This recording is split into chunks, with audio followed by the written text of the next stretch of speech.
Prontinho, gente. Bom dia.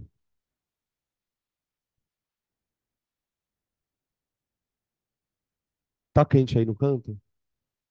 Tá quente? Não? Tá bom? Tá, beleza. Se tiver quente, se frio ou quente, vocês avisam. Gente, a gente vai entrar na aula de hoje na parte que encerra o estudo de soluções. Essa parte, ela não vai trabalhar diretamente com o conceito de concentração, que é um conceito que a gente já trabalhou.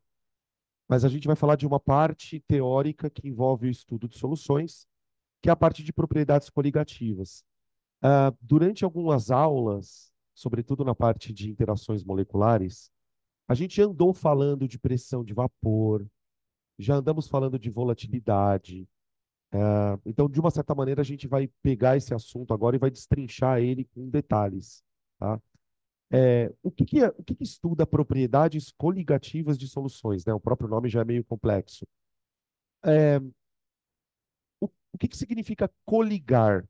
Coligação é o nome que a gente dá para a união que ocorre dentro da química, óbvio, né? Porque esse conceito ele é maior. Mas a palavra coligação aqui para a gente vai fazer referência à interação que as moléculas têm uma com a outra.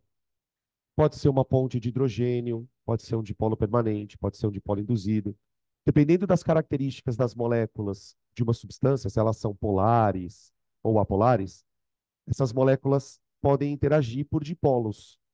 Se essa interação for uma interação muito forte, ah, isso vai resultar em interações moleculares de alta intensidade. Todo líquido tem interação molecular. Não importa qual seja a substância. Se a gente está falando de uma substância, principalmente no estado sólido ou líquido, né? Você vai ter as interações moleculares.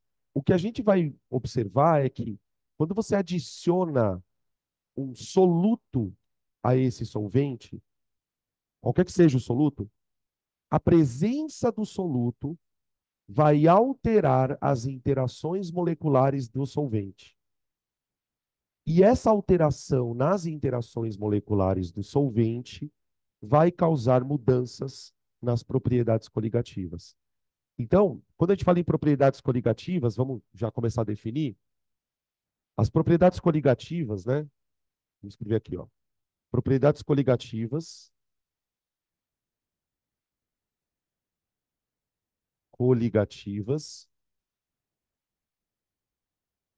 são relacionadas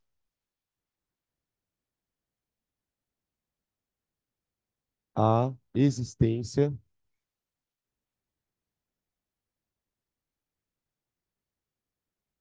de interações moleculares.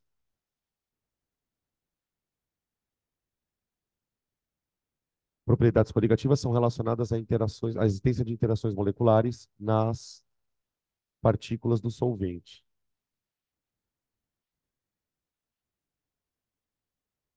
Do solvente. Que propriedades são essas? A gente estuda quatro. Essas quatro propriedades, elas têm relação direta com interação molecular. Então, significa que se a gente conseguir alterar a intensidade dessas interações, nós vamos alterar as propriedades coligativas. São- Alô? Opa. Na ordem, tá? Porque a gente vai estudar nessa ordem. A primeira propriedade coligativa é a pressão máxima de vapor. Pressão máxima de vapor. Vapor. A segunda propriedade e a terceira são bem famosas nossas. Ponto de fusão e ebulição. Ponto de fusão. Ponto de ebulição. Ebulição. E talvez a que seja mais importante, acho que a pressão de vapor também é importante para a gente na química, mas vocês usam também na biologia, a pressão osmótica. A pressão osmótica.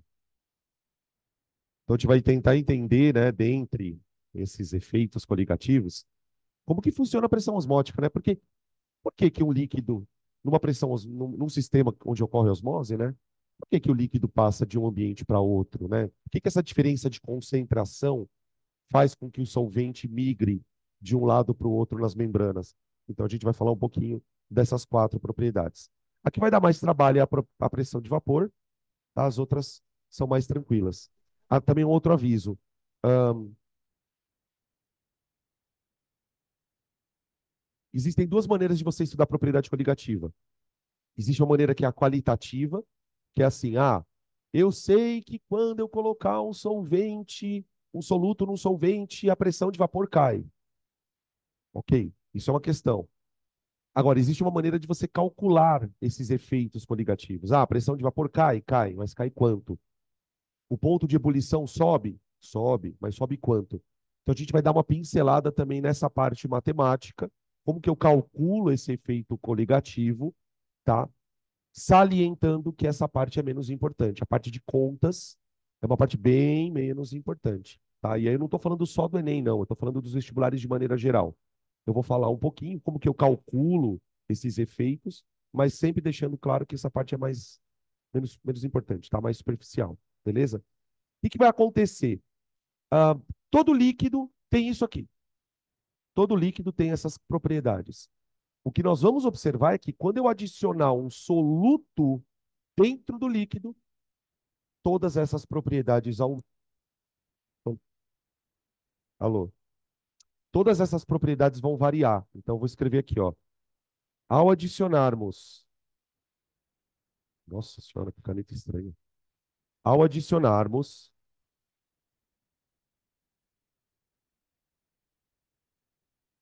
um soluto não volátil ao solvente,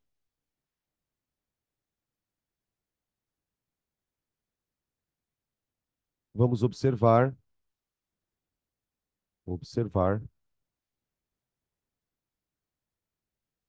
uma mudança nessas propriedades, uma mudança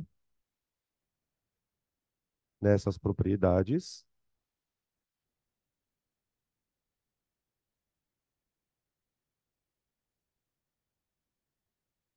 devido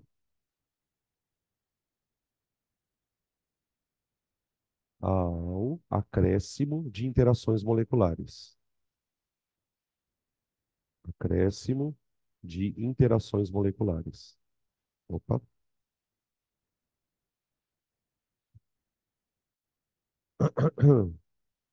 Interações moleculares. E a gente vai estudar esses efeitos.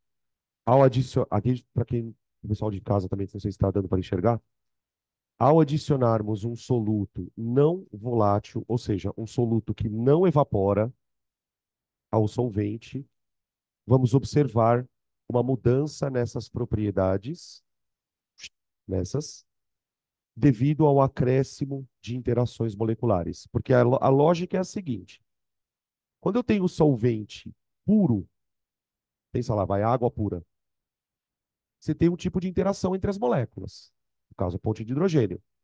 Se eu adicionar, por exemplo, sal dentro da água, alô, alô, oi. Se eu adicionar sal dentro da água, além das pontes de hidrogênio que a água tem entre si, você vai ter um acréscimo de interações entre o soluto e o solvente. E esses acréscimos é que vão alterar essas propriedades, tá? Então por que que a pressão de vapor cai? Por que que o ponto de fusão cai? Por que que o ponto de ebulição sobe? Todas essas mudanças de propriedades de um líquido acontecem quando você adiciona o soluto lá dentro, tá? E a gente vai falar um pouquinho sobre as quatro. Começando pela pressão de vapor. Então, pressão de vapor. Primeiro a gente precisa definir direitinho o que que é essa pressão de vapor, falar um pouquinho da volatilidade dela em si, e depois a gente fala do efeito coligativo propriamente, tá? Bom, para a gente poder definir pressão de vapor, é coisa um pouco complicada. Vamos imaginar uma experiência. Vou fazer uma experiência para definir pressão de vapor. Como que vai funcionar essa experiência? Eu vou pegar um recipiente Vou colocar aqui dentro desse recipiente um líquido. E vamos imaginar que eu conheça a temperatura do recipiente, do líquido, tá? Então tá aqui um líquido. E aí eu vou colocar esse líquido dentro de um recipiente, ele está dentro de um becker, tá? Só que eu vou colocar esse líquido com esse becker dentro de uma espécie de uma campânula inicialmente vazia, inicialmente com vácuo. Então eu ponho o recipiente, fecho, isolo o meio interno aqui do meio externo, e aqui eu vou colocar um aparelho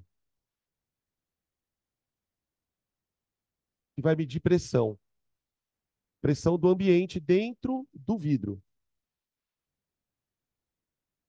Aqui, tá? Vidro, um aparelho de medir pressão, medidor de pressão, a pressão ambiente, tá? É barômetro que chama, tá, gente? Barômetro. O aparelho que mede pressão ambiente é o barômetro, tá? E eu vou deixar ele ali quietinho, numa certa temperatura. Então, temperatura T. Bom, o que que vai acontecer lá dentro?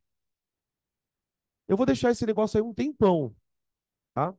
Até esse medidor de pressão estabilizar num valor específico ali.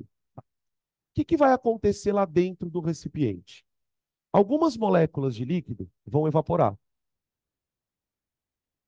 Algumas moléculas de líquido vão começar a evaporar. Esse vapor, ele começa a ocupar todo o recipiente onde ele está contido. É um vapor, estado gasoso. Beleza? Conforme essas moléculas de água ou de líquido, qualquer que seja ele, vão evaporando e vão tomando esse recipiente interno, este aparelho começa a medir uma pressão, que é justamente a pressão exercida pelo vapor. Então, mede a pressão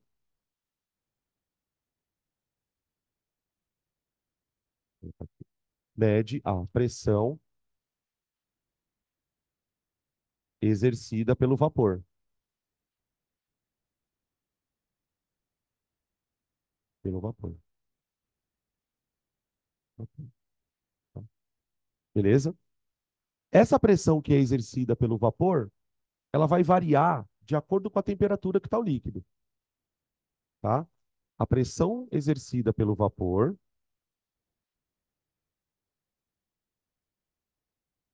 exercida pelo vapor,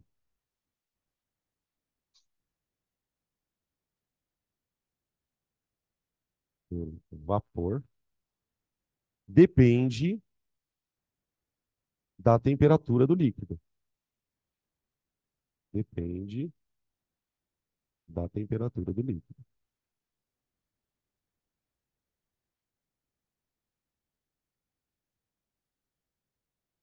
Do líquido. É claro que para eu fazer essa medida, né, pessoal, de pressão, de vapor de um líquido, eu preciso fazer isso num recipiente fechado. Porque basicamente o que eu estou querendo é coletar esse vapor que foi desprendido pelo processo de evaporação e medir a pressão desse lugar, desse sistema. Então, para conseguir fazer essa medida, eu preciso que o recipiente esteja fechado, tá? Então, a gente vai definir essa pressão como sendo a pressão exercida pelo vapor de um líquido. Depois eu vou escrever isso, tá? O que que é essa pressão de vapor? É uma pressão exercida pelo vapor do líquido quando esse vapor e o líquido coexistem dentro do mesmo recipiente. Agora, lá dentro do recipiente está acontecendo uma coisa muito louca. Vou escrever aqui. Microscopicamente.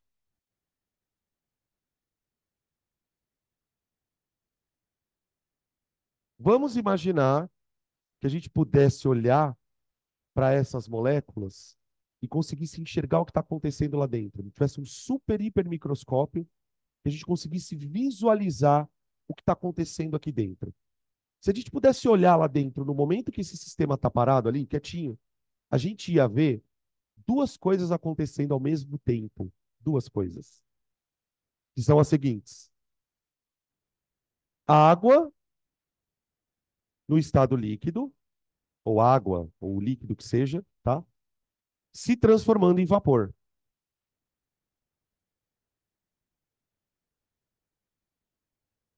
Ó. Isso acontece ali indefinidamente, tá?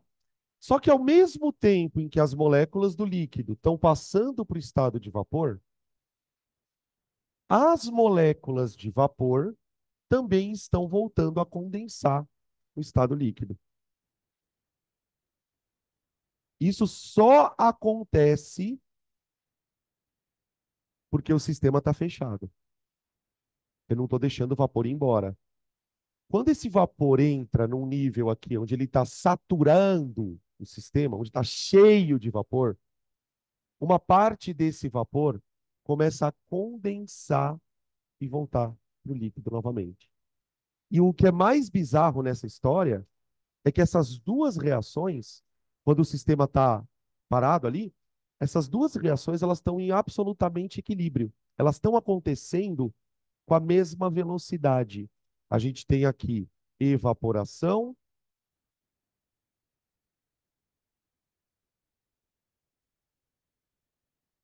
e condensação,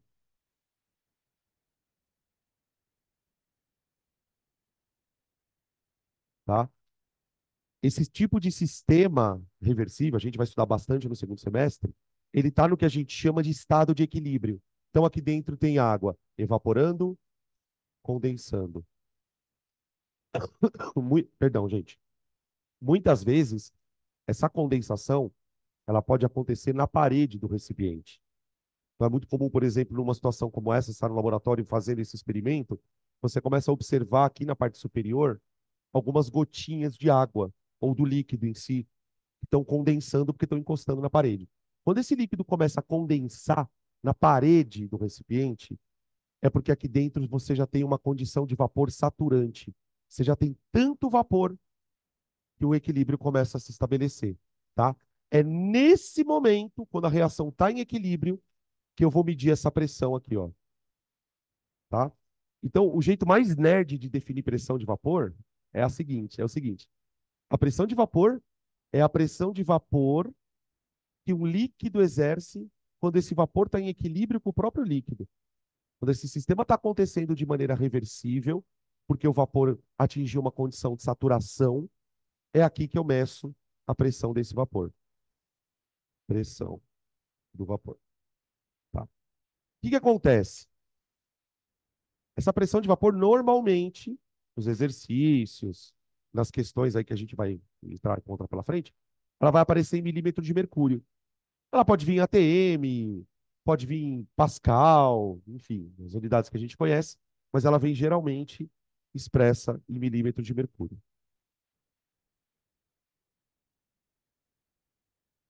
Tá aí. Geralmente expressa em mmHg. Tá. Primeira observação importante sobre essa pressão. Ela depende diretamente, o valor dela está associado a duas coisas importantes. Primeiro, interações moleculares. A gente vai discutir daqui a pouquinho. Segundo, temperatura. Então, a pressão de vapor depende da temperatura do líquido. Tipo, se o líquido está mais quente, com certeza ele vai liberar mais vapor. Se ele libera mais vapor, essa pressão de vapor fica mais alta aqui dentro, se o líquido estiver quente, tá? Então depende da temperatura e da intensidade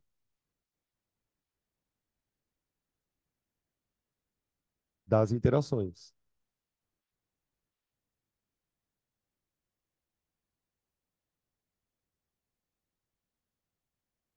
tá?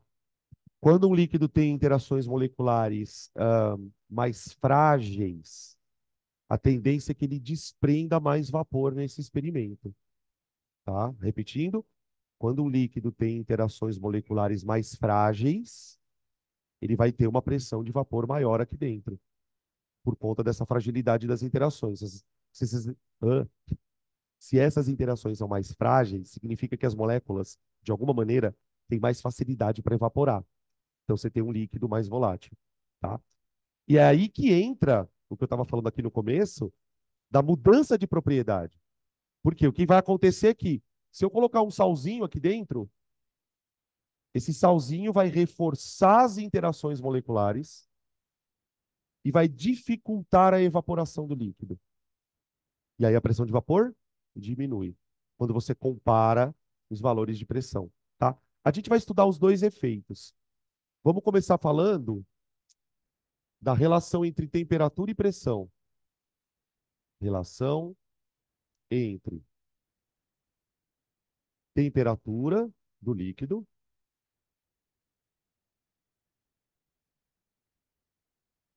e pressão de vapor.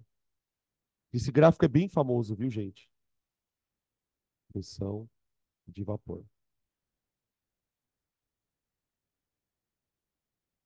Como que normalmente aparece essa relação de dependência? Por meio de gráfico. Como que funciona a análise desses gráficos, gente?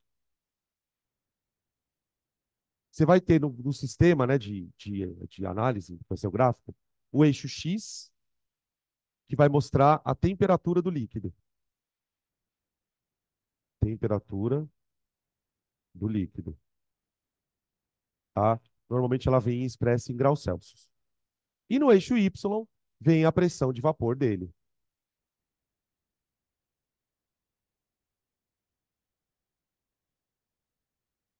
do líquido. Como que os caras fazem esse tipo de gráfico, né? Como é que esse gráfico ele é construído assim na prática? O cara faz basicamente o seguinte: ele pega esse sistema, coloca numa temperatura qualquer, vai, sei lá, 10 graus, e mede a pressão de vapor.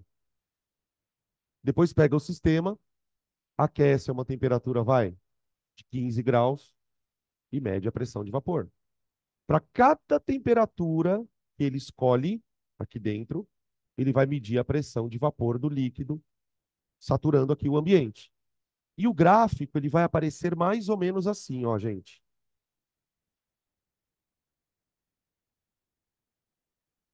Esse aqui é o gráfico, ó, de pressão de vapor de um líquido. Tá? Vamos supor que seja água. A gente já está falando da água desde o começo da aula, tá? Então isso aqui seria o que a gente chama, tá? De curva de pressão de vapor de um líquido em função da temperatura. Curva de pressão de vapor de um líquido em função da temperatura. Cada, cada ponto nessa curva representa um par de informações. Então, por exemplo, se eu pegar um ponto aleatoriamente aqui, vai. Ó, peguei esse ponto aqui. Se eu projetar esse ponto no eixo X, o que, que eu encontro? Temperatura do líquido. Sei lá, 20 e poucos graus. Se eu rebater esse ponto e projetá-lo no eixo Y, você vai encontrar uma pressão de vapor. Ó, tá aqui. Pressão de vapor em função da temperatura. Tudo bem? O que, que a gente observa, e isso vale para qualquer líquido, que quanto maior a temperatura, maior a pressão de vapor. Pelo amor de Deus, não é para falar que é diretamente proporcional, porque não é. Como que eu sei que isso aqui não é diretamente proporcional? Vocês são bons de matemática.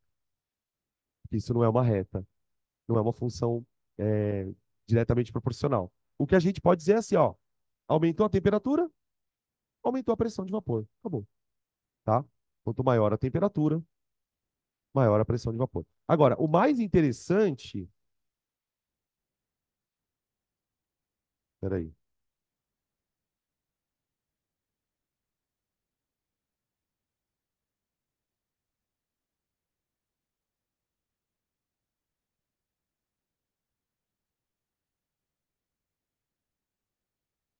Peraí,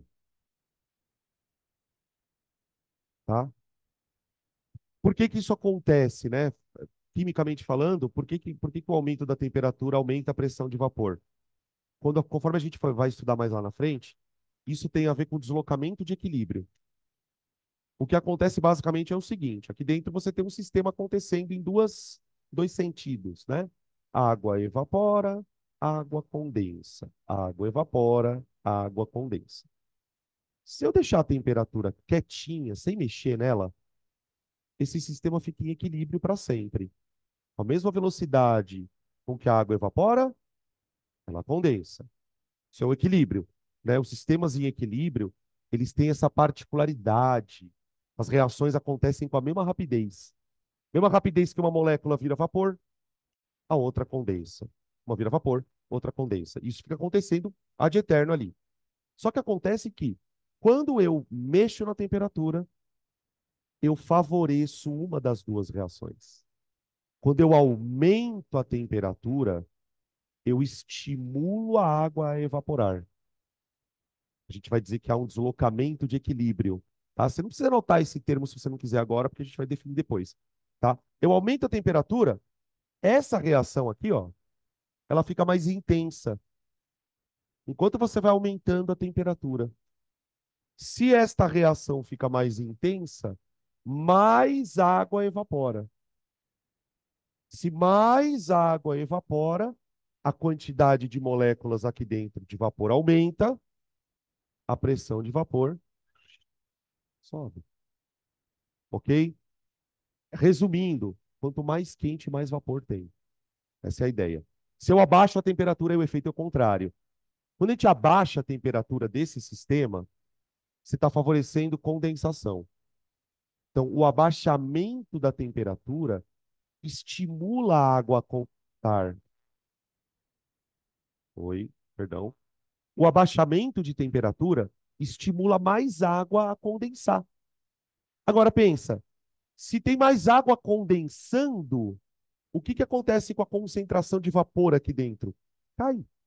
Se tem mais água condensando, tem menos vapor aqui. Então, temperatura cai, pressão de vapor cai, tá?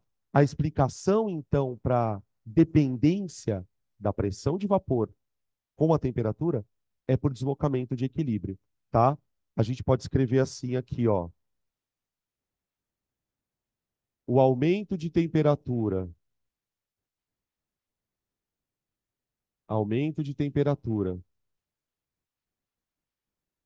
deslocamento de equilíbrio, deslocamento,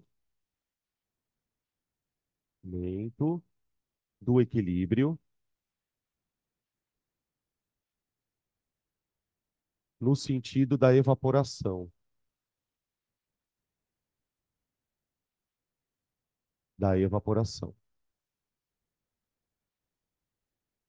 Beleza. Diminuição de temperatura, o contrário. Você vê que é um assunto bem conceitual, né? Não tem muita conta não, graças a Deus. De temperatura, aqui eu vou escrever deslocamento do equilíbrio no sentido da condensação.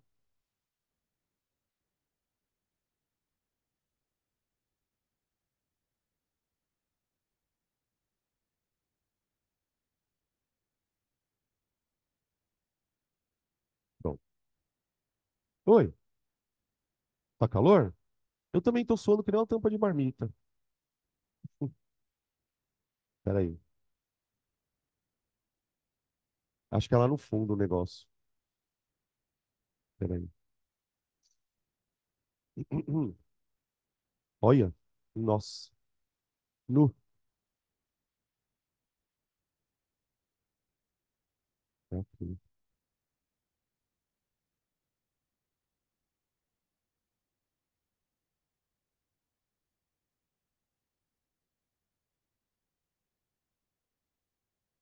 O que foi? Fala. Tá com uma carinha de triste? Tá com sono? Nós estamos fodidos.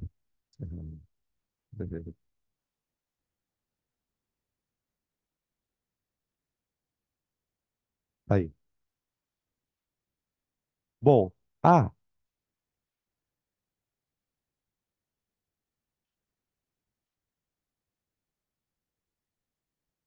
todo líquido tem esse comportamento, tá, gente? Se você pegar a curva de pressão de vapor da água, do álcool, qualquer coisa que seja líquido, você vai encontrar um gráfico desse jeito. Só que tem uma coisa, e aí começam perguntas. Tá? Até aqui é meio introdução, assim. Você tem que saber essas coisas. O que que acontece quando a gente compara a pressão de vapor de líquidos diferentes? Então vamos lá. Comparando, comparando pressões de vapor de líquidos diferentes. Professor, Oi. a quantidade de líquido que evapora não é a mesma quantidade de líquido que condensa? Porque isso seria tipo equilíbrio, né? Mas aí, Então, no caso, não é? se isso que você está falando é verdade, o que eu estou dizendo é assim, para você ter a mesma quantidade de líquido que evapora e líquido que condensa, você tem que deixar esse sistema fechado durante um certo tempo. Isso vai acontecer independentemente da sua vontade. Tá? Toda vez que você colocar o líquido aqui dentro, deixar esse ambiente fechado durante um certo tempo e deixar a temperatura constante, isso que você falou acontece. Você já entra nesse estado de equilíbrio. Como é que eu posso, digamos assim, perturbar isso, né? Quando eu quero, por exemplo, sei lá, eu quero aumentar uma das duas reações. Aí você mexe na temperatura. O que eu estava mostrando é assim: quando eu aumento a temperatura, aí a reação sai do equilíbrio. Você começa a ter mais evaporação. Se eu abaixo a temperatura, aí eu começo a ter mais condensação. Agora, se eu mantiver a temperatura parada, isso que você falou acontece sempre, tá? E não tem nem como bloquear isso. Isso acontece independentemente da nossa vontade, tá? É, Obrigada. nada, imagina. O que que acontece quando a gente coloca no mesmo gráfico pressões de vapor de líquidos diferentes? Então vamos lá. Esse gráfico ele é bem importante porque daqui vão sair perguntas. Então imagina o seguinte agora. Imagina que eu vou fazer o experimento que eu fiz agora, de colocar o líquido dentro de um recipiente, deixar ele fechadinho ali. Só que eu vou fazer isso com três líquidos. Três líquidos. Vamos colocar os líquidos aqui. Esse aqui é um líquido. Vamos chamar de líquido A. Vamos colocar aqui um outro líquido. Líquido B. E um terceiro líquido. Líquido C. Bem aquela coisa de vestibular, né? Considere o gráfico abaixo que mostra a pressão de vapor de três líquidos diferentes, A, B e C, em função da temperatura.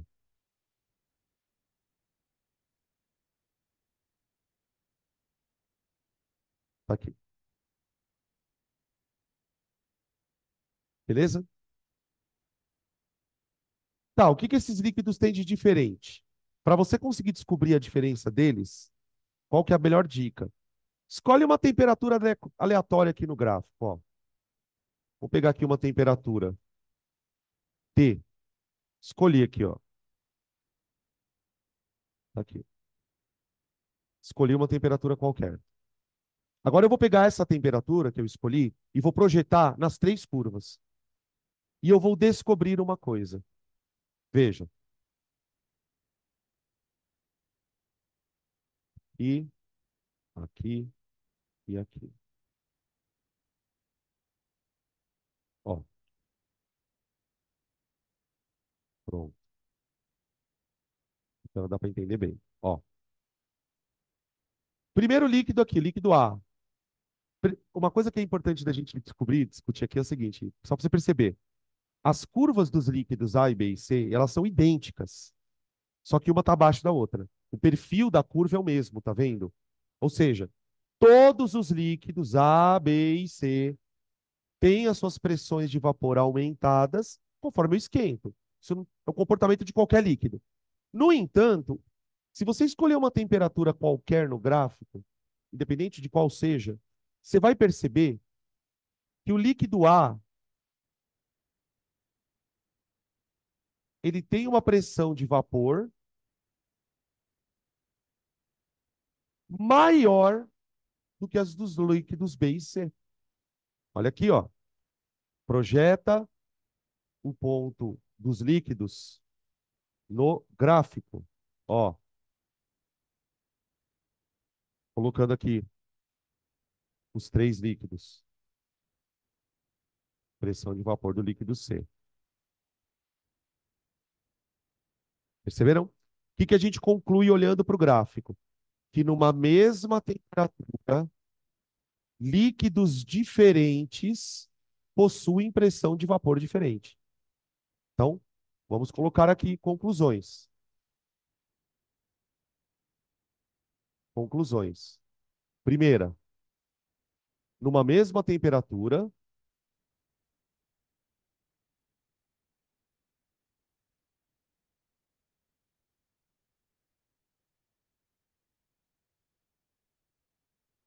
as pressões de vapor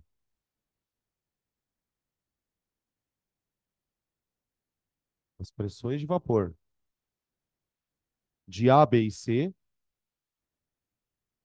A, B e C, são diferentes.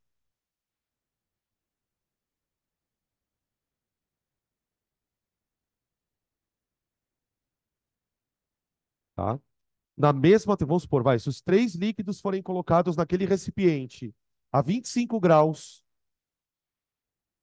o líquido A vai produzir mais vapor do que o líquido B e do que o líquido C. Tá bom? Qual a conclusão que eu sou quase que obrigado a chegar? Numa mesma temperatura, três líquidos têm pressões de vapor diferentes, sendo que, aparentemente, quem evapora mais é o, é o A. Como que eu sei que o A evaporou mais ali? Porque tem mais pressão. Se tem mais pressão, tem mais vapor.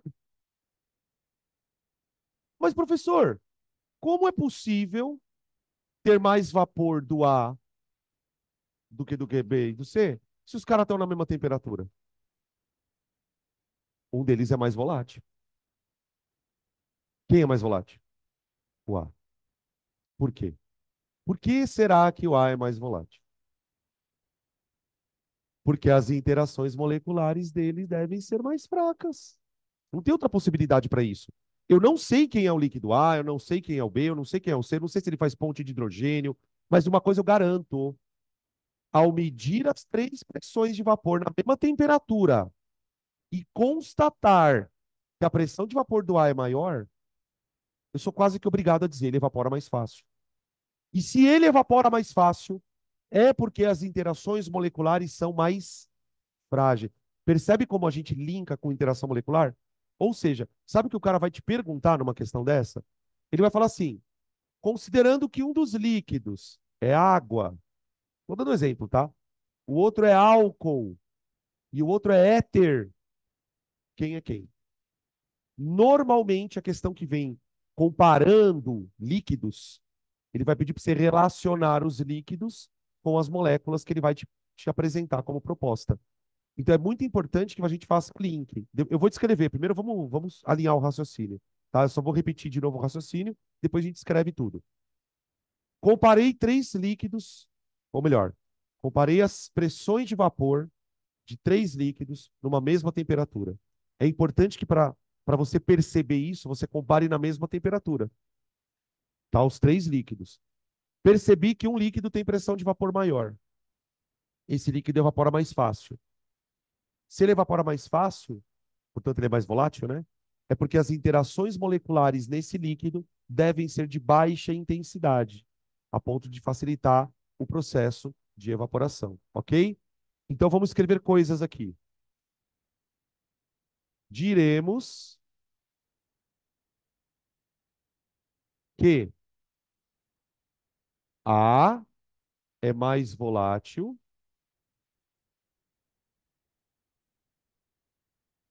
em relação a B e C.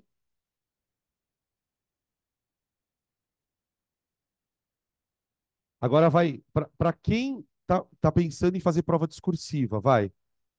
Como que eu justificaria de maneira correta por que que A é mais volátil que B e C?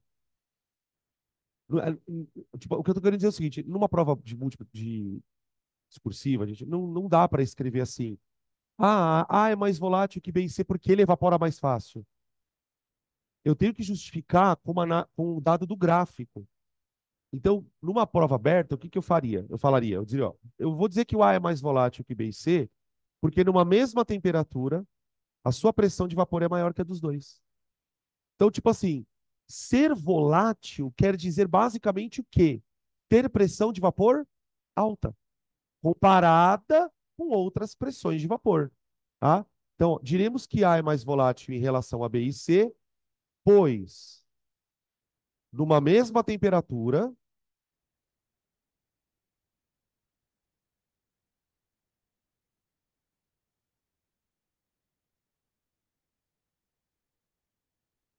sua pressão de vapor é maior. Sua pressão de vapor é maior.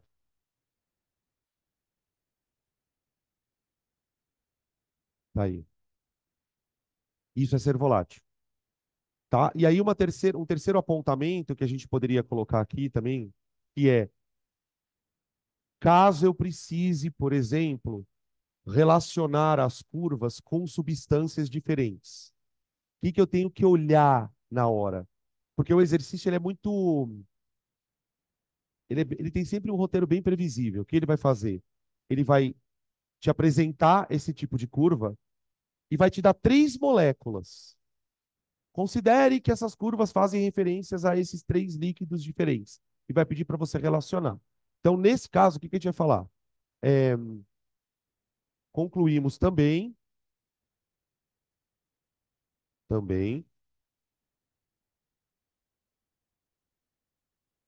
que, já que nós estamos falando do líquido A, né, que é o mais volátil, que é o que evapora mais fácil, vamos falar dele, ó. Concluímos também que, vírgula, no líquido A, tá, as interações moleculares, as interações moleculares são de menor intensidade. São de menor intensidade.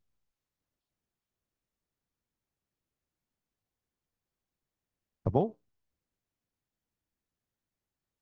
Beleza? É, e veja que aqui a gente ainda não está nem falando de solução.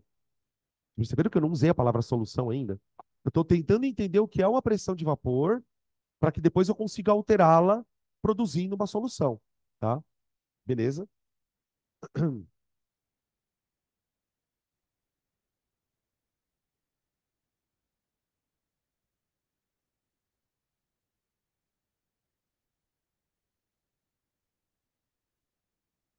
Vou voltar para cá. Outra coisa que a gente pode fazer com pressão de vapor, vou colocar aqui.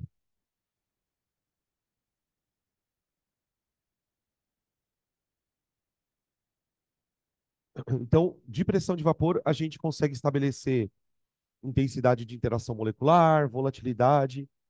Agora eu preciso falar sobre isso aqui, ó. Pressão de vapor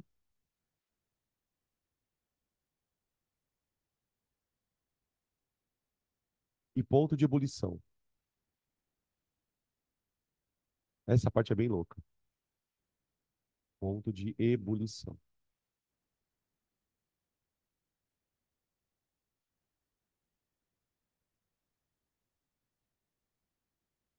Eu vou desenhar mais uma vez o gráfico, tá, gente?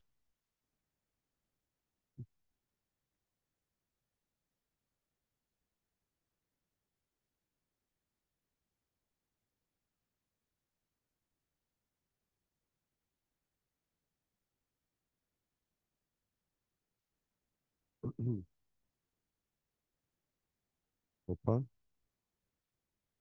temperatura. Uma outra coisa que eu já falei com vocês algumas vezes, lá no começo do ano, sobretudo, é que existe uma diferença de conceito, né, entre ebulição e evaporação. Vocês perceberam que aqui, quando a gente foi medir essa pressão de vapor, eu usei sempre o termo vapor. Vapor. De maneira grosseira, qual a diferença de evaporar para ferver? A evaporação é o processo onde um líquido vira gás a qualquer temperatura. Ele é espontâneo. Se eu deixar esse copo com água aqui aberto, ó, ele está aberto. A água está evaporando. Está evaporando. É claro que, como a temperatura aqui dentro da sala está pequena, esse processo de evaporação vai demorar bastante. Bastante. Mas ele evapora. Então, evaporar é o processo de mudar de estado de maneira espontânea. Já a ebulição, ou a fervura, ela se diferencia da evaporação justamente porque ela ocorre numa temperatura. Numa. Cada líquido tem a sua própria temperatura de ebulição. Então, a pressão de vapor, por incrível que pareça, vai ajudar a gente a entender o que acontece na ebulição. Porque é óbvio que tem uma coisa diferente na ebulição. Tem uma coisa diferente, por quê? A ebulição acontece numa dada temperatura e ela acontece com o desprendimento de bolhas. Então, alguma coisa está acontecendo ali de fato, diferente da evaporação, tá? Então, existe uma relação bem assim importante entre pressão de vapor e esse tal ponto de ebulição. Como que a gente vai entender isso? Vamos imaginar de novo a nossa experiência, só que agora eu vou aquecer o recipiente com ele aberto, com ele aberto. Não vai estar fechado mais. E eu não vou deixar ele numa temperatura parado lá. Eu vou esquentar ele. Então eu venho aqui e dou calor. Vamos dar calor pro corpo. Beleza.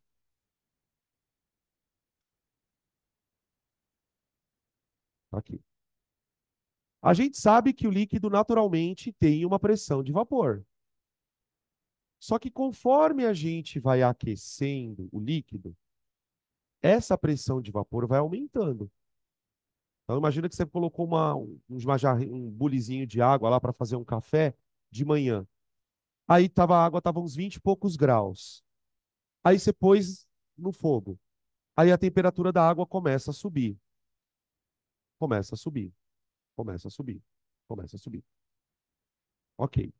Então existe aqui, dentro do líquido, uma pressão de vapor. Então essas setinhas azuis aqui, ó, são a pressão de vapor do líquido. Está tentando evaporar. Beleza. Como eu estou aquecendo o líquido num recipiente aberto, nós sabemos também que aqui na superfície do líquido tem uma pressão. Tem uma pressão. Como que chama essa pressão? É a pressão ambiente, né? Pressão atmosférica.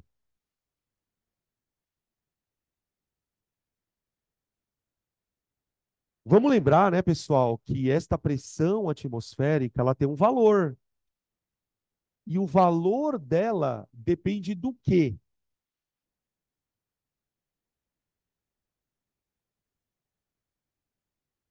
Alô? Do que depende o valor da pressão atmosférica? Do lugar, da altitude. Se você está em La Paz, se você está no litoral, se você está numa serra, enfim. Então, o valor da pressão atmosférica depende do local. O valor depende do local. Depende. Na verdade, sendo mais assim objetivo, né? Depende da altitude, né? Depende do local. Tudo bem. Por outro lado, esta pressão de vapor depende da temperatura que você está no líquido, não é? Pressão de vapor depende da temperatura do líquido.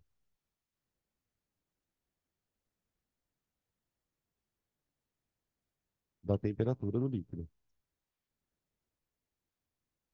Quanto mais eu esquentar ele, mais a pressão de vapor aumenta.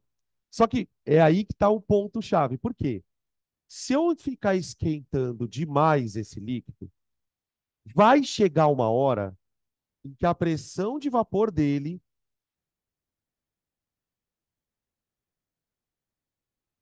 se iguala com a pressão atmosférica. De tanto você esquentar o líquido, chega uma hora que esses valores se igualam. E é nesse exato momento que o líquido começa a ferver. Sai a primeira bolha do líquido. A hora que a pressão de vapor igualar com a pressão atmosférica, saem as bolinhas. O líquido começa a ebulição. O líquido entra em ebulição.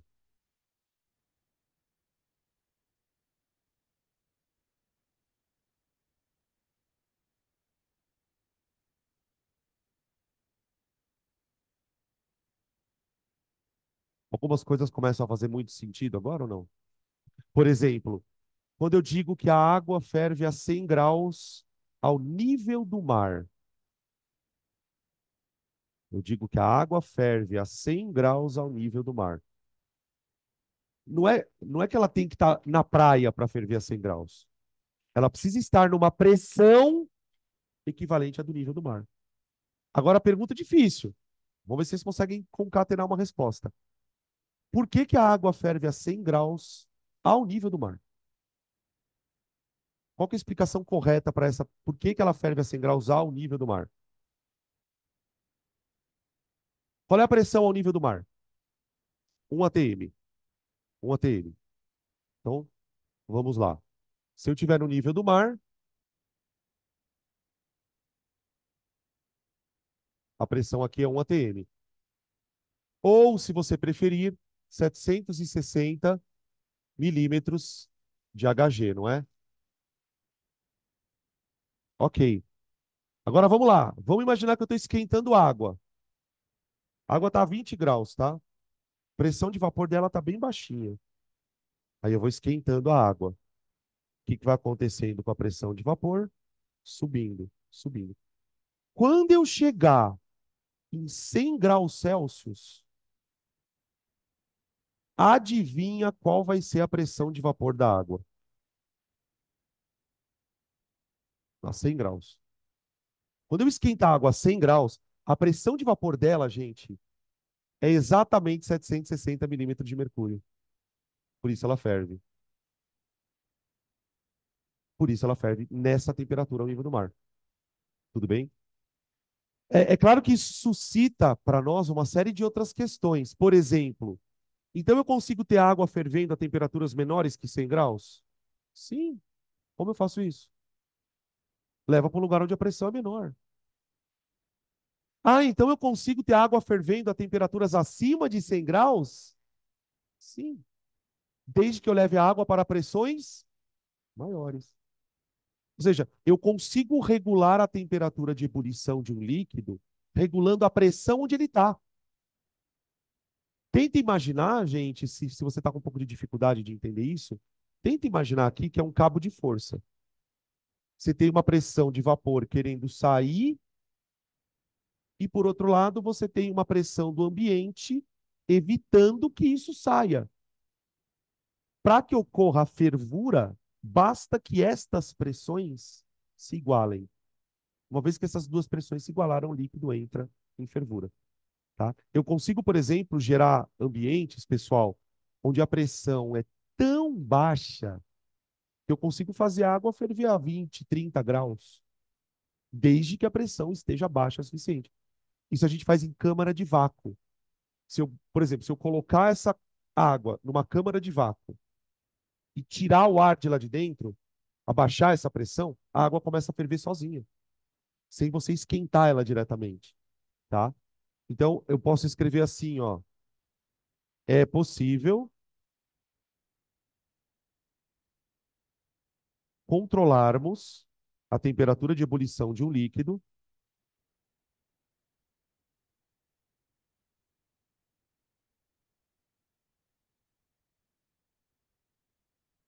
de ebulição de um líquido,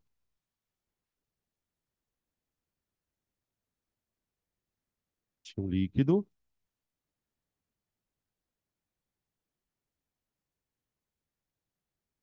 apenas controlando a pressão ambiente.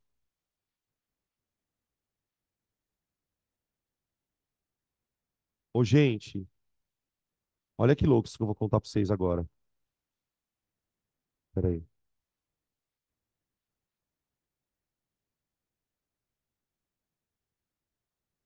Olha para essa situação.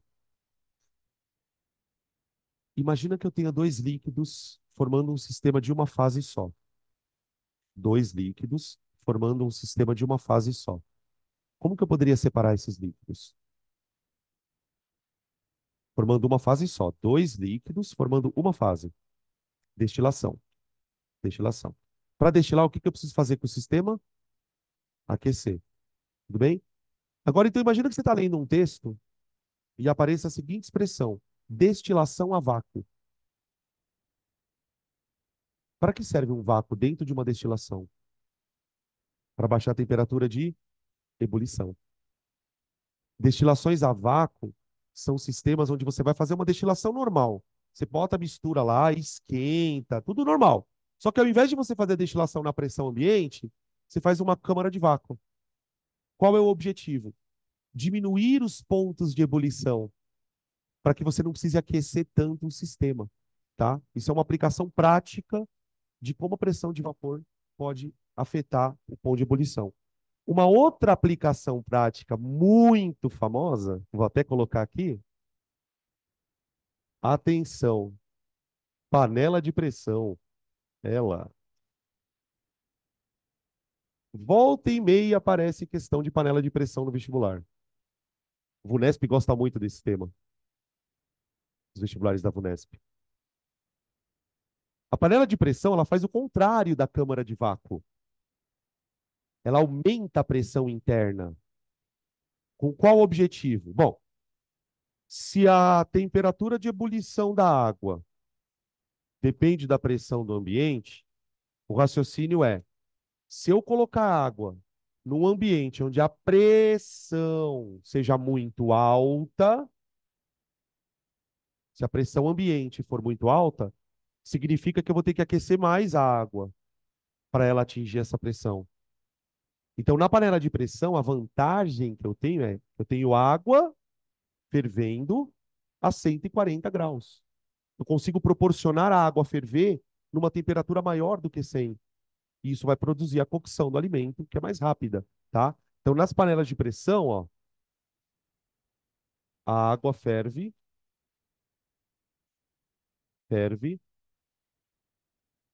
acima de 100 graus Celsius,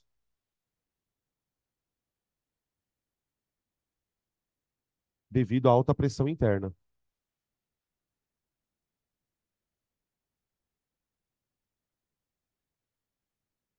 Esses dias eu estava passando na minha timeline do Instagram, lá nos stories, uma menina que explodiu um fogão com a panela de pressão. Vocês chegaram a ver esse vídeo? Nossa, destruiu a casa, minha, devido à alta pressão interna. Acabou com o teto, gente. Quebrou até o teto da casa. Aí. Fala, desculpa, te torei. Tem como. Puta, cara, essa pergunta é meio louca. Não, cara. É tão bizarro isso. Por exemplo, pensa na água sólida, gelo. Gelo tem pressão de vapor. Só que é muito pequena. É praticamente desprezível. Nunca é zero. Porque tem sempre um pouquinho de molécula que escapa para fazer vapor, mesmo por mais baixa que seja a temperatura. Tá? Beleza? Até aqui tudo bem, gente? Ok.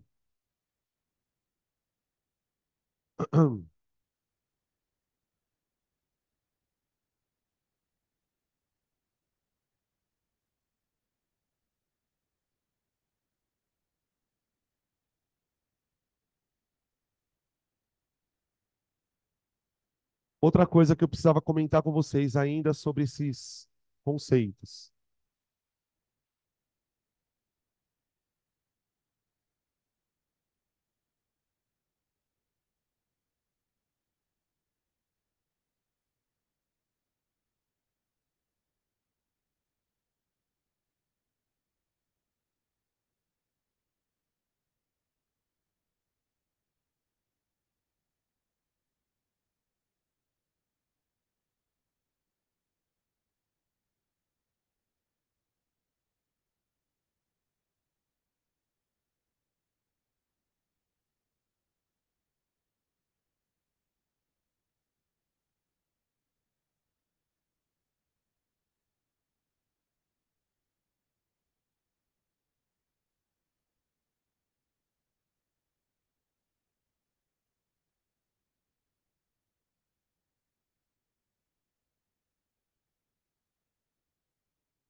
Peraí, gente. Eu já venho. Só pegar um pouco de água lá. Eu esqueci minha garrafinha hoje. E aí, ficou pronto? Seja o que Deus quiser. Oi, Nádia. Oi, Bruna. Tudo bem?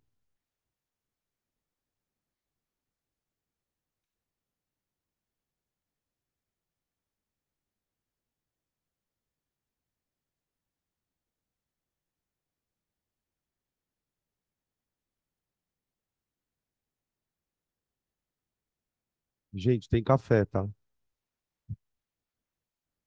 Você viu que eu fiquei incomodado, né?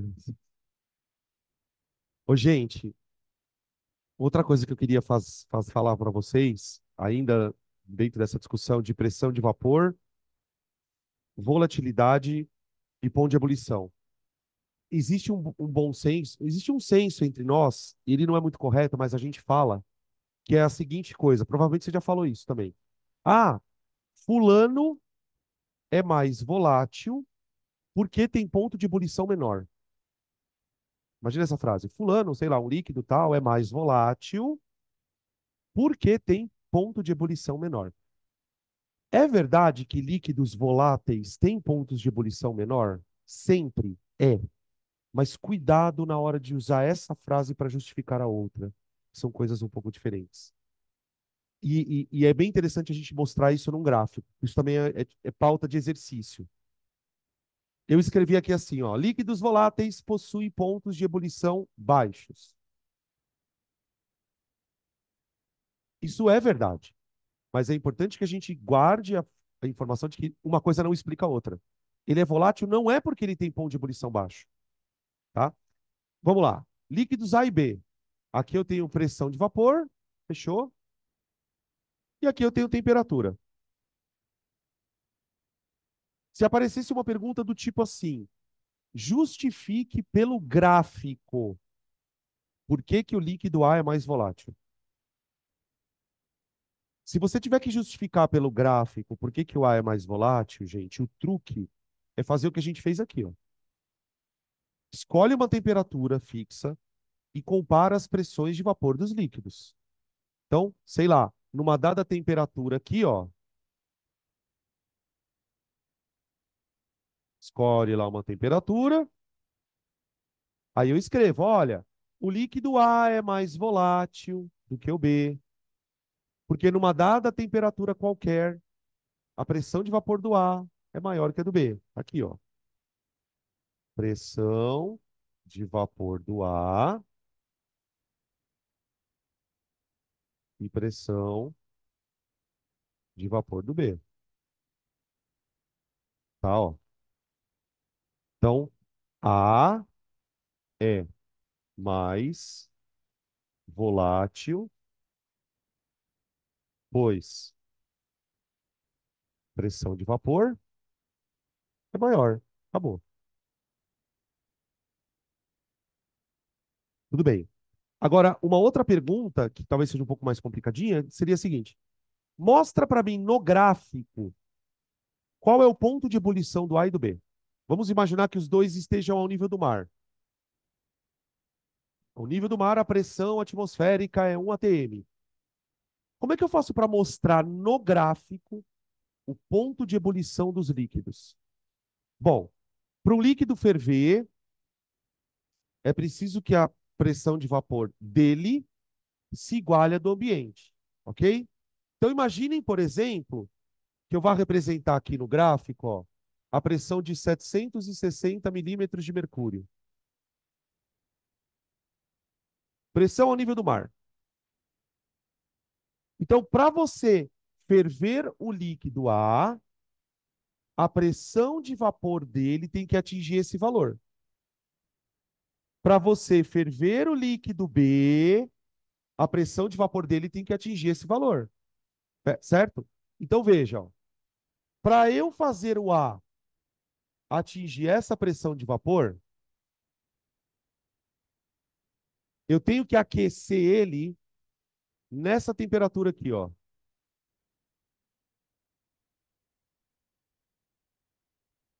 T, E, A. Eu vou chamar de TEA. O que é TEA? É a temperatura de ebulição do A. Naquele ambiente,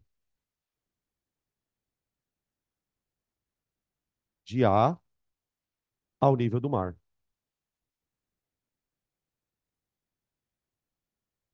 Do mar. Beleza?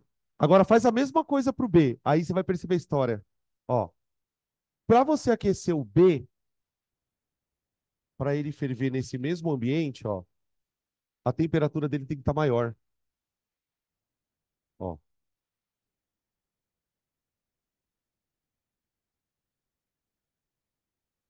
E, B. O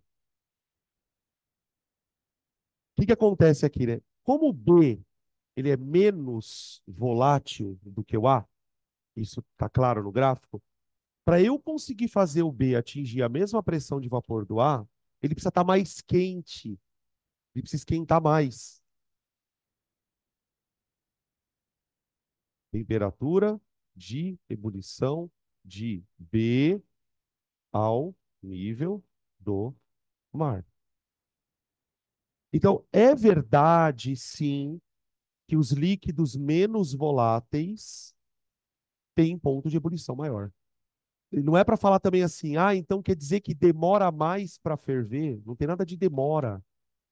Depende do fogo que você está colocando. A questão de demorar é outra coisa. Estou dizendo, olha, eu preciso aquecer ele mais, ele precisa estar numa temperatura maior para conseguir entrar em ebulição. Tá bom? Beleza? Então, resumindo, quanto maior a pressão de vapor, maior a volatilidade do líquido. Depois eu posso fazer até um quadrinho aqui para a gente guardar isso. Quanto maior a pressão de vapor, maior a volatilidade do líquido. Isso se deve a uma baixa intensidade de interação molecular. Os líquidos mais voláteis tendem a ter uma interação molecular mais fraca. E isso acaba também se refletindo no ponto de ebulição. Tá? Então, resumindo a Paranauê aqui, ó. Resumindo, quanto maior a pressão de vapor,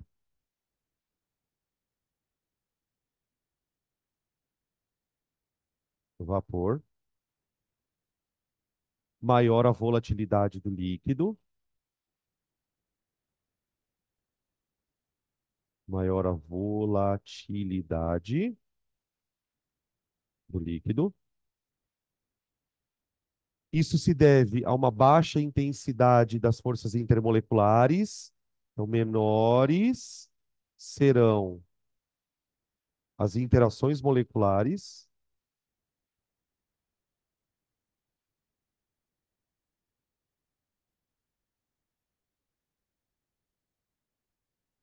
tá bem? E também menor o ponto de ebulição, né? E menor o ponto de ebulição. Ebulição.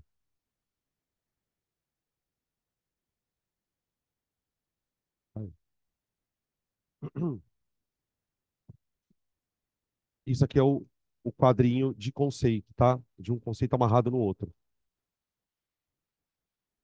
É claro que o responsável por tudo isso, né, é a interação molecular. O que a gente está analisando aqui são as consequências da interação molecular ser mais intensa ou menos intensa, tá? São propriedades que a gente consegue medir. Pressão de vapor eu meço, ponto de ebulição eu meço, e essas medidas me dão a intensidade da interação, tá?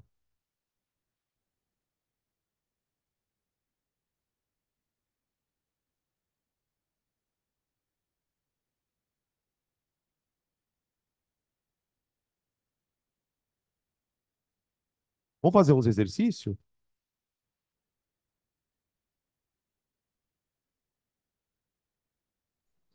Prof, volta ali rapidão para poder tirar um Ah, print, por favor. perdão, puta, verdade. Desculpa, eu saí correndo dali, né?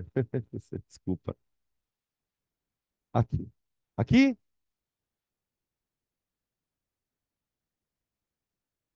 Eita, forte demais.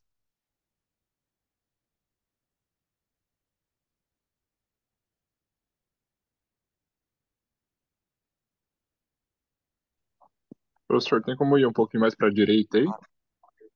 Minha direita, peraí. Mas, é que agora eu Não, fiquei bem mas na... agora ficou bem na frente. Peraí, e agora? Um pouquinho mais. Aí, tá bom.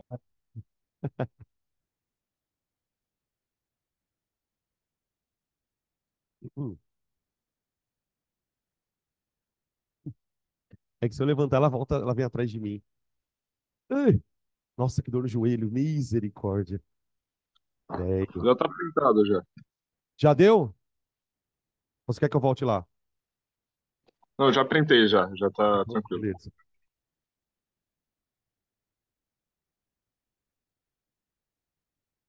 Dá pra gente fazer algumas questõezinhas, tá? Ainda tem mais teoria para trabalhar, gente, mas vamos fazer algumas questões.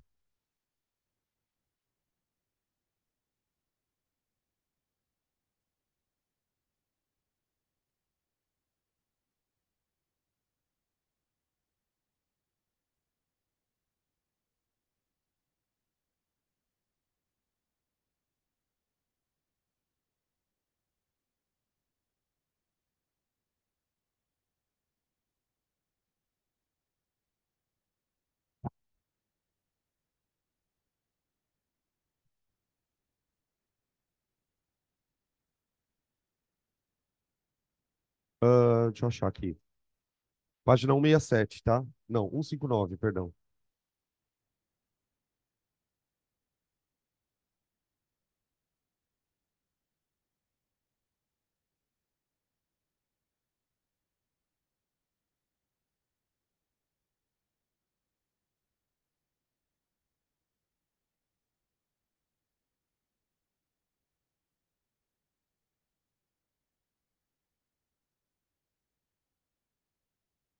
Questão número 1, gente. Página 159. Ele diz o seguinte na questão 1, gente. A tabela abaixo mostra diferentes substâncias e as suas pressões de vapor numa mesma temperatura. Então, ó, substância A está com uma pressão de vapor, ele não fala que temperatura é, tá? Ele só fala que é numa mesma temperatura. A pressão de vapor desse cara é 745 milímetros de mercúrio. Essa é a pressão de vapor. Da B, a pressão de vapor é 340 milímetros de mercúrio. E da C, 780 milímetros de mercúrio.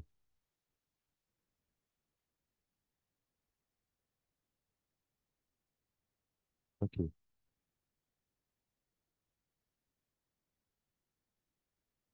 Aí a pergunta do item A. Coloque as substâncias em ordem crescente de volatilidade, da menos volátil para mais volátil. Bom, pelo que a gente andou comentando aqui, pessoal, volatilidade é sinônimo de pressão de vapor? O quê? Ser volátil é ter pressão de vapor o quê? Alta. Ó, bem volátil. Pouquíssimo volátil. Isso aqui quase não está evaporando, ó. Quase não está evaporando, tá? Então, em ordem crescente, tá menos volátil para mais volátil. B é a menos volátil, porque tem menor pressão de vapor. Depois vem A e depois vem C, tá? Vamos supor que apareça numa pergunta eventualmente. Explique o critério que você usou. Ordem crescente de ponto de pressão de vapor. Ordem crescente de ponto de pressão de vapor, tá? Diga qual das substâncias. Ele pede para justificar a verdade. Então, de uma certa forma, ele pediu, né? De acordo. Vamos justificar assim, ó. De acordo com a ordem crescente da pressão de vapor. Das pressões de vapor. De vapor. Tá aí. B de bola. B de bola. Diga qual das substâncias apresenta interações moleculares mais fortes, justifique. Interação molecular mais forte tem que ser a menos volátil. Aqui evapora menos, ó. Tá? B de bola. Justifique. A baixa pressão de vapor. Vou escrever assim. A baixa pressão de vapor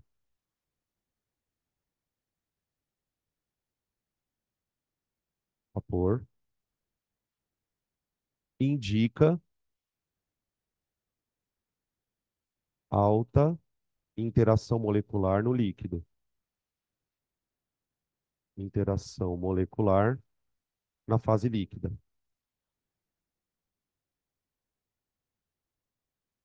Na fase líquida.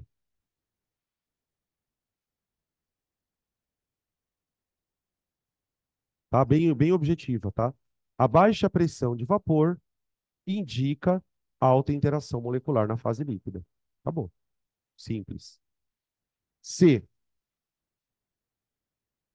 Um aluno fez alguns experimentos e verificou que as pressões de vapor de diversas substâncias são diferentes, mesmo que elas estejam armazenadas numa mesma temperatura, que é o que ele está mostrando aqui. Tentando explicar o que aconteceu, o aluno disse que isso ocorre devido às diferentes densidades das substâncias, afirmando que as substâncias menos densas passam para o estado de vapor em temperaturas mais baixas. Em temperaturas mais baixas, tendo, então, maiores pressões de vapor. A afirmação do aluno está correta? Justifique. Não. Por que não? Porque não tem nada a ver com densidade. Densidade não é uma propriedade química que, que vai dizer para a gente se as interações são maiores ou não. Tá? C. Não. Aí a justificativa seria bem simples também, pois a volatilidade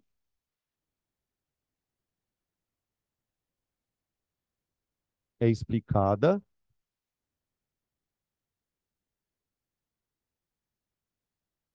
pela pressão de vapor e não pela densidade. Pela pressão de vapor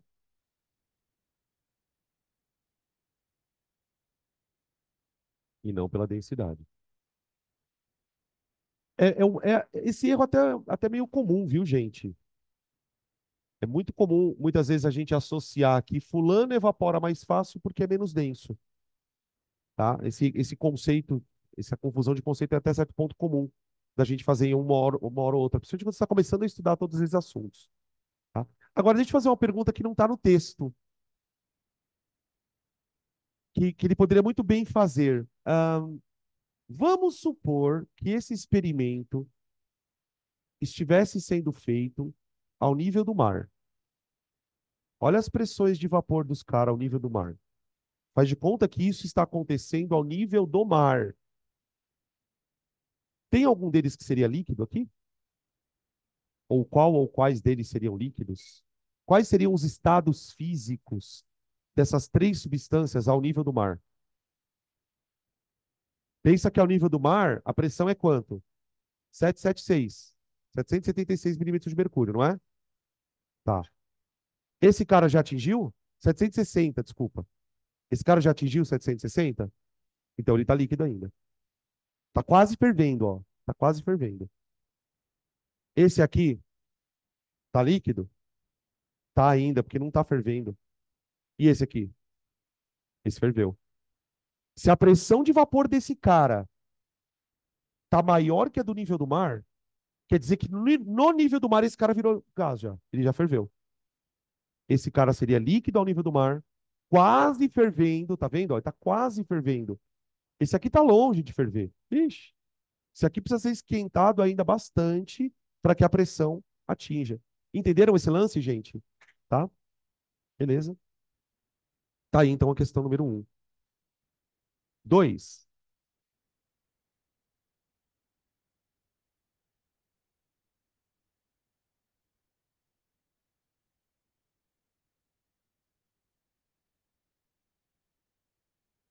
Dois. A 2 também é bem clássica naquilo que eu falei para vocês da comparação de gráficos. Nossa, esse gráfico tá bem feio. Tirei de um livro, mas não tá muito bonito.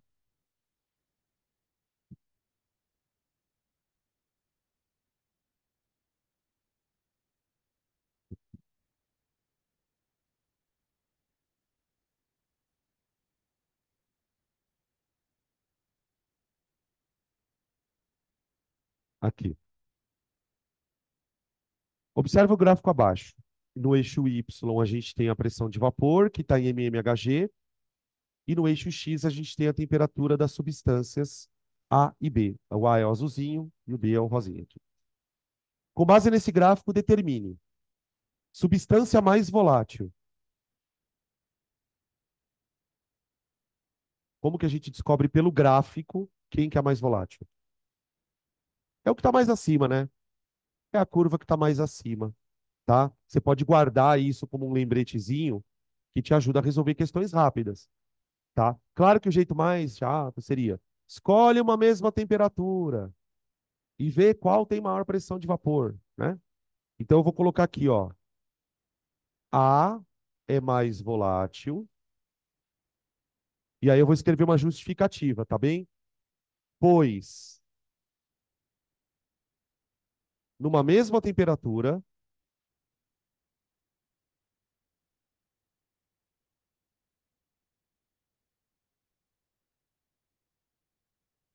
sua pressão de vapor é maior que a de B. Sua pressão de vapor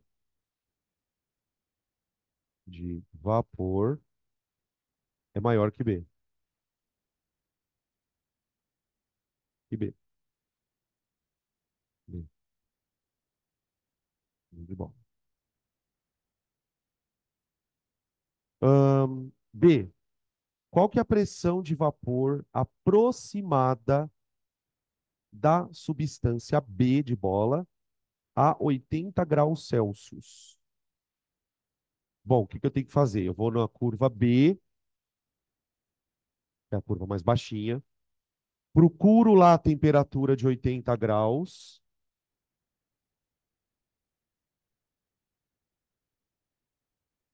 procuro lá a temperatura de 80 graus, aqui, ó,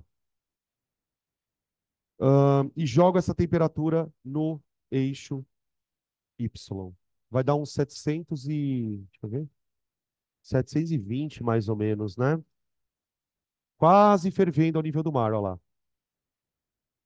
tá? Então, resposta do item A está aqui, resposta do item B. Conforme o gráfico,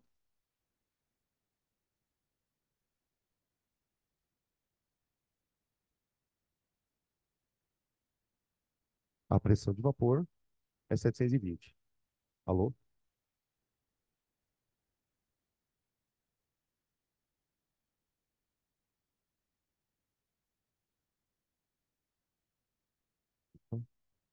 Milímetros de mercúrio, mmHg.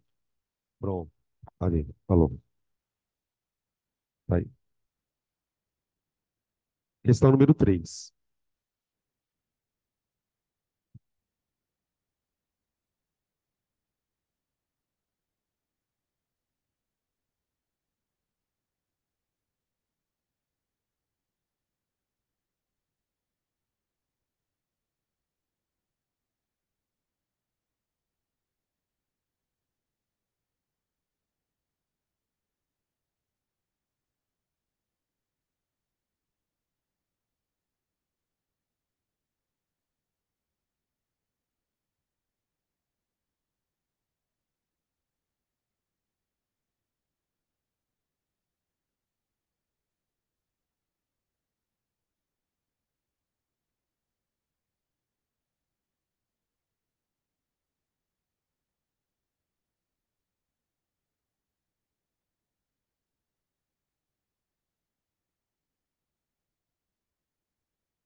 Alô, agora voltou.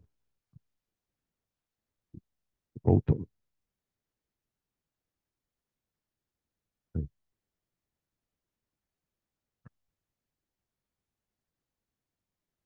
Questão número 3, gente. A tabela abaixo mostra as pressões de vapor de algumas substâncias na temperatura de 25 graus Celsius. Então, tenho 4 substâncias e as 4 estão na mesma temperatura, 25 graus. E aí ele deu as pressões de vapor. Coloque as substâncias em ordem crescente de temperatura de ebulição. Coloque em ordem crescente. A gente vai fazer um pouquinho mais do que isso. A gente vai tentar montar um gráfico de pressão de vapor dessas substâncias com a temperatura. Se você não quiser montar o gráfico, não precisa, tá, gente? Não precisa. Não é indispensável para resolver a questão. Pressão de vapor. Eu tenho 4 substâncias aí, não tenho? E ele diz que as 4 estão na mesma temperatura. Só que elas têm pressões de vapor diferentes, não tem?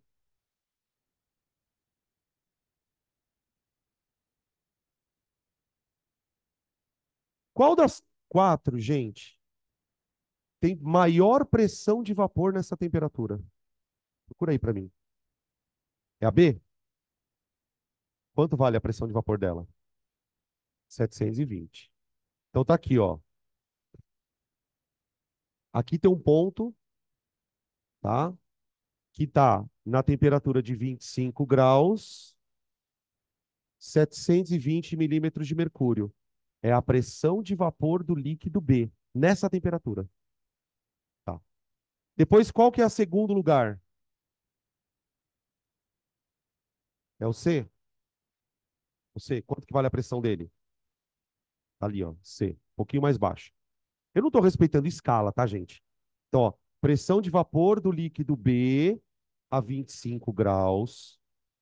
Pressão de vapor do líquido C a 25 graus. Depois vem qual? B e A.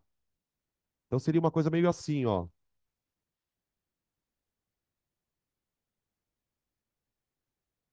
Uma curva, outra curva,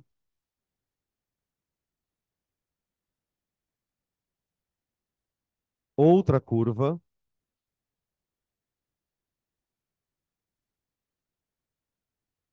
um, e outra curva aqui.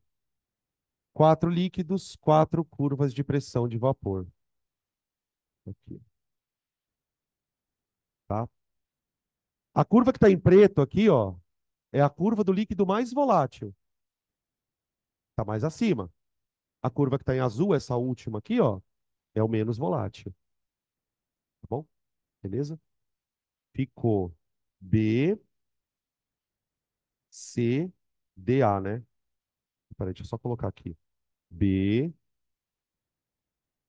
C, D e A. Aqui o A e o D. Tá bom. Aí, como que a gente poderia encontrar no gráfico os pontos de ebulição desses caras? Ponto de ebulição do B, ponto, todos eles. Escolhe uma pressão ambiente. Imagine que os 4 líquidos estão no mesmo local. Mesmo local, mesma pressão ambiente. Então, escolhe um valor de pressão ambiente aqui qualquer, ó. Pressão ambiente. Tá aqui, ó. E aí, para você achar o ponto de ebulição, o que que você faz? Veja qual a temperatura que a pressão de vapor do líquido atingiu esse valor. Então, você faz isso aqui, basicamente, ó, para achar o ponto de ebulição do B.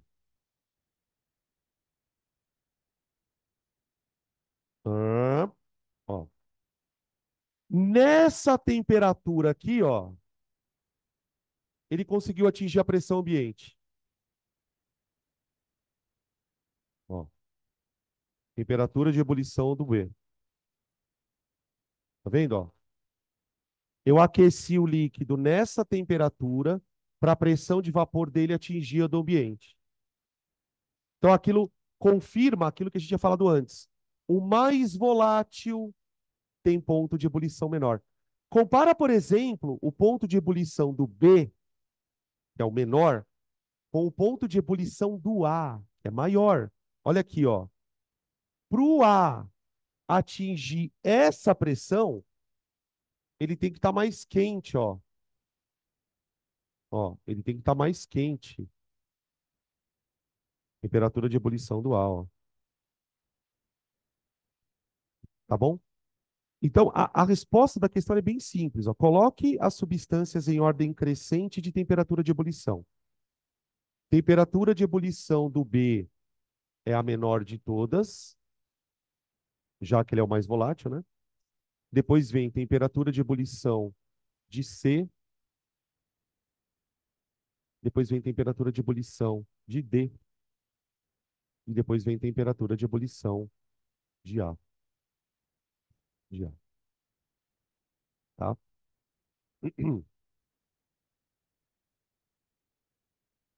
Próximo.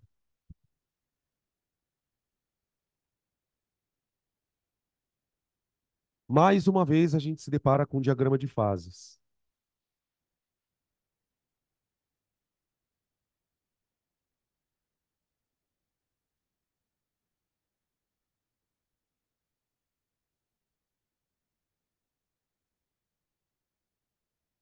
P4.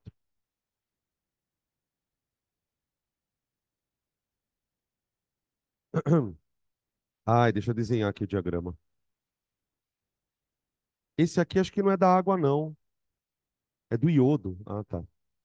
Ah, mas é a mesma coisa.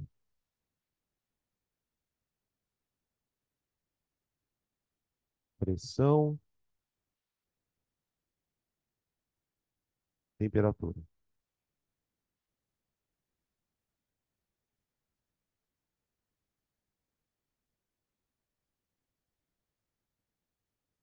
E, e líquido. Então aqui sólido. Ele já foi bonzinho, né? Já colocou os estados físicos. Líquido e gasoso. E ele colocou uns pontos aqui também para a gente poder analisar. Depois a gente fala sobre eles. Observe o diagrama de fases do iodo e aí depois responda as perguntas. Item A. Determine o ponto de fusão do iodo ao nível do mar. Pressão atmosférica 1. E aí, gente? Como que a gente acha num diagrama de fases o ponto de fusão? Qual o estado físico que existe numa fusão? Na verdade, na fusão eu tenho sólido virando líquido. Em que temperatura isso acontece com o iodo? Ah, isso depende da pressão, né? Se você observar no gráfico, ele assinalou para a gente o ponto onde a pressão é 1 atm. 1 atm. Ok? A 1 atm, o iodo pode estar sólido? Pode. Depende da temperatura que ele está, né? 1 atm nós temos isso aqui, ó, gente. Então, ó, tá vendo essa faixa aqui, ó, no gráfico, ó? Tá vendo essa faixa aqui, ó? Nessa faixa de temperatura, qual é o estado físico do iodo a 1 atm? Sólido. Só que daí o que acontece? Tem uma temperatura aqui, ó, que ele põe no gráfico essa temperatura. Quanto vale essa temperatura aqui, ó? 113. Tá. Opa. 113,6. Nessa temperatura, qual é o estado físico do iodo? Na verdade, ele está na interface do sólido para o líquido. Ou seja, ou ele está sólido, virando líquido. Peraí que a câmera borrou. Peraí, gente, calma. Aí, voltou. Ó, nessa temperatura aqui, ó, 113,6, ou ele está sólido virando líquido, ou ele está líquido virando sólido. Então, esse é o ponto de fusão dele. A 1 atm, né? Ponto de fusão a 1 atm. 113,6 graus. Tá. B.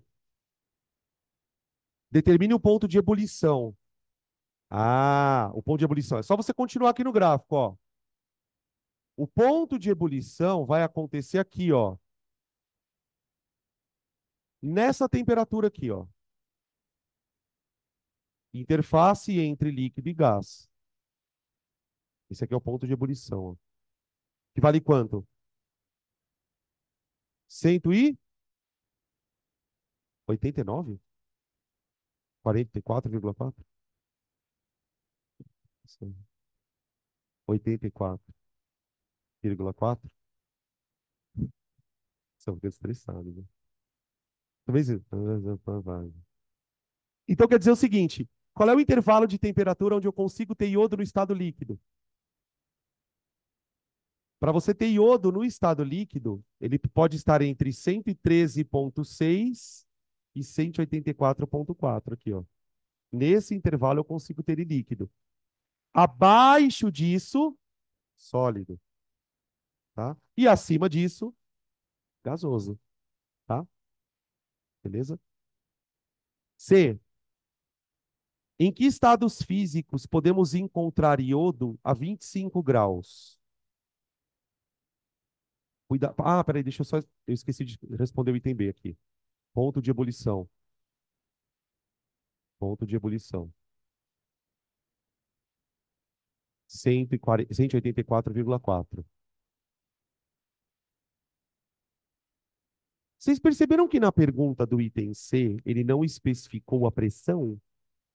Ele fala, que estados físicos tem iodo a 25 graus? Bom, se ele não especificou a pressão, eu posso pensar em qualquer pressão. Tá bom. Onde que está o 25 graus aqui, gente? Tá bem aqui no comecinho, ó. Com certeza tá bem perto da origem. Uhum. Pense então na temperatura de 25 graus, ó. Temperatura de 25 graus. Veja comigo se faz sentido. Numa temperatura de 25 graus, se a pressão tiver alta, o iodo é sólido. Mas se a pressão tiver pequenininha, bem pequenininha, ó, pode ser que ele fique gasoso. Não dá para precisar isso porque eu não tenho o valor da pressão. Então, ó, eu escreveria assim, ó, a 25 graus, vírgula, de acordo com o gráfico,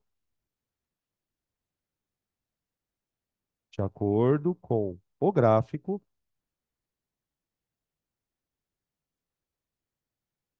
o iodo pode ser sólido ou gasoso.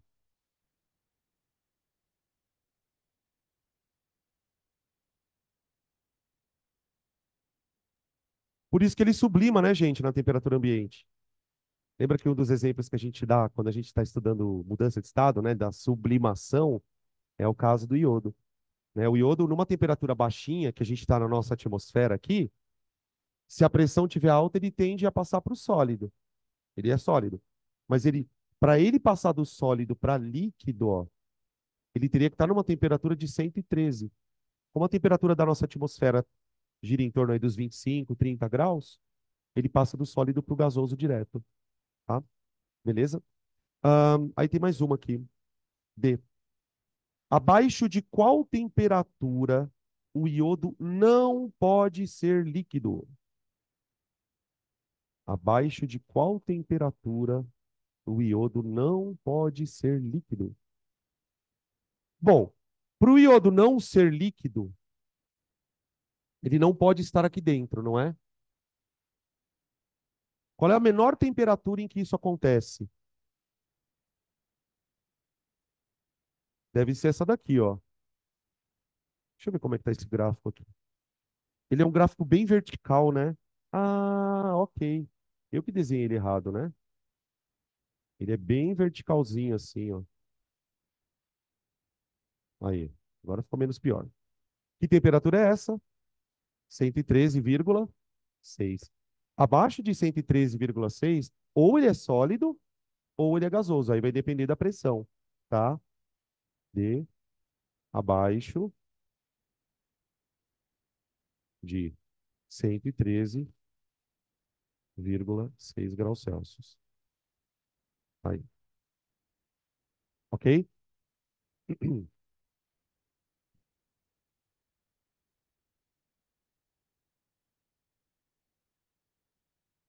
Deixa eu ver se a gente consegue fazer o próximo. Consegue. Vou fazer mais esse último aqui, tá? Dá tempo. Questão 5.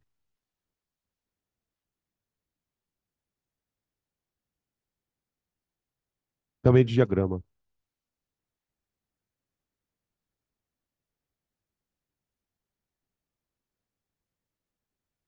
Esse aqui é do gelo seco.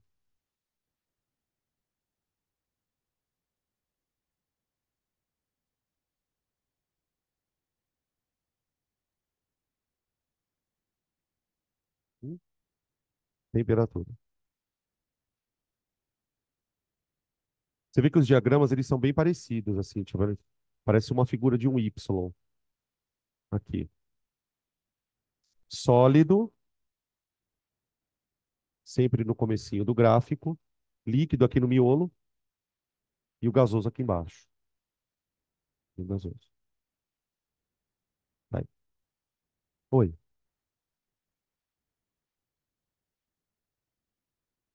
É, isso é uma boa observação, Bi. Por exemplo, ele parou de desenhar meio aqui, né? Assim, isso, mais ou menos aqui. Então, aqui tem uma temperatura limiar, tá? Se você descer essa temperatura aqui para baixo, ó, você tem aquela temperatura que a gente chama de crítica. Temperatura crítica. Vou aproveitar que a Bianca está perguntando aqui, está falando sobre isso. Vocês lembram o que que era essa temperatura, gente? Acima dessa temperatura, se você tiver com o gás acima da temperatura crítica, significa que você não pode liquefazer ele por compressão. Você tem que abaixar a temperatura para ele ficar abaixo da crítica e aí comprimir. Aí ele vira líquido. É isso mesmo. Então, onde o gráfico termina para nós é a temperatura crítica. É o limiar dela, tá? Beleza. Oi.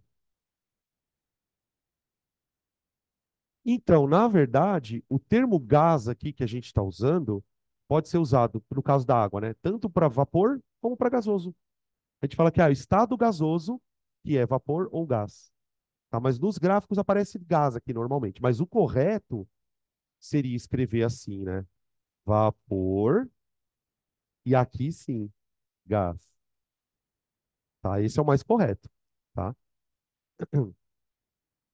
Aí ele fala o seguinte, ó, observe o diagrama de fases abaixo e responda. O que que aconteceria com o gelo seco que está inicialmente a menos 270 graus Celsius se ele fosse submetido a uma temperatura de 5 graus, de 5 não, de 25 graus? Considere que em ambas as situações a pressão é 5 atm. Então, tipo assim, imagina que você tenha gelo seco a 5 atm e menos 270 graus. Aí eu vou pegar esse gelo seco e vou fazer uma transformação nele. Eu vou manter a pressão de 5 atm, só que agora eu vou subir a temperatura para 25 graus. É isso que ele quer que a gente descubra. Tá? Tá, vamos lá. Gente, procura no gráfico aí mais ou menos onde estaria esse ponto aqui, ó. 5 atm menos 270 graus. Que estado físico ele está? Sólido. Sólido. Ele está mais ou menos por aqui, ó, sei lá. 5 atms menos 270 graus. Tá. Aí agora eu vou esquentar ele, ó. Então, a temperatura vai aumentar, porém, a pressão não. Então, conforme eu estou esquentando a substância, ela faz isso aqui, ó. Ó. Ela passa para cá e vai embora, né? Vai embora. Vai embora. A gente pode ir sem medo de ser feliz, né? Pelo menos no gráfico que eu tô mostrando, até para cá, ó. Como se chama essa mudança de estado? Sublimação. Sublima, tá? Então, a resposta é: ocorre sublimação,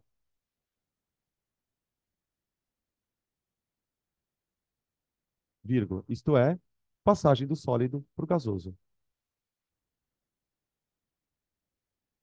Passagem do sólido para o gasoso. Para o gasoso. Tá aí. Beleza? Oi, essa parte aqui. Aqui. Então, na verdade, não tem essa parte porque provavelmente os caras não conseguiram medir. Porque o certo seria o gráfico começar daqui, assim, ó. Tá? Mas não tem porque provavelmente não mediram mesmo. Tá? Acho que ou a temperatura estava muito baixa, enfim. Tudo bem, gente? Então é isso. Na semana que vem a gente continua. Aí vem a parte mais chatinha com conta, tá? Mas a gente vai dar menos importância para isso.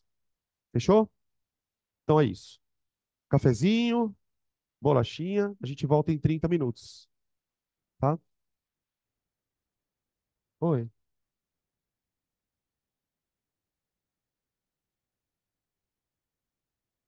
Aham.